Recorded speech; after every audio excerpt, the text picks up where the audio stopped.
UN team, as we had mentioned to you, UN team led by Vladanka Andreeva, the resident coordinator for the United Nations in Azerbaijan, visited the Karabakh region of Azerbaijan yesterday. It was a day trip, but they got to see quite a bit. The mission was aimed to assess the situation on the ground and identify the humanitarian needs of both the people remaining and those who are on the move. In parts of the city visited by the team, they saw no damage to civilian public infrastructure, including hospitals, schools, and housing, or cultural or religious infrastructure.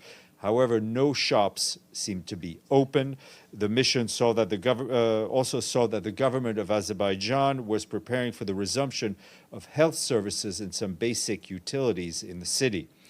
The team also heard from representatives of communities that between 50 and 1,000 ethnic Armenians remain currently in Karabakh. Our colleagues were struck by the sudden manner in which the local population fled their homes and the suffering that experience must have caused them. They did not come across any reports either from the local population or from others of violence against civilians following the latest ceasefire. No destruction of agricultural infrastructure or dead animals was seen by members of the UN team. The team stressed the need to rebuild trust and confidence, adding that this will require time and efforts on all sides. The UN team plans to continue to regularly visit the region.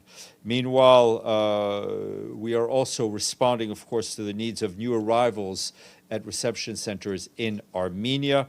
Over the weekend, trucks with supplies from the UN refugee agencies have arrived in Armenia.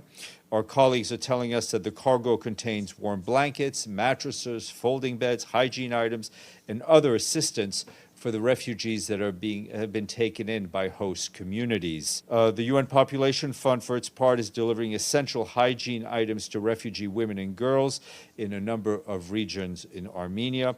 In partnership with the Ministry of Health, UNFPA has distributed enough reproductive health kits to meet the needs of 150,000 people. It's not only the opinion of the Armenian government, but also of many experts, also some of the EU member states, that the attack on Armenia's proper is imminent. We have presented our proposal suggestions to the European Union. First of all, there should be a strong response to Azerbaijani broken promise not to use force. As German Minister Baerbock publicly said, there were intensive negotiations prior to the attack for 2 weeks, and Aliyev promised not to use force. He broke his promise. We suppose that should be consequences for that.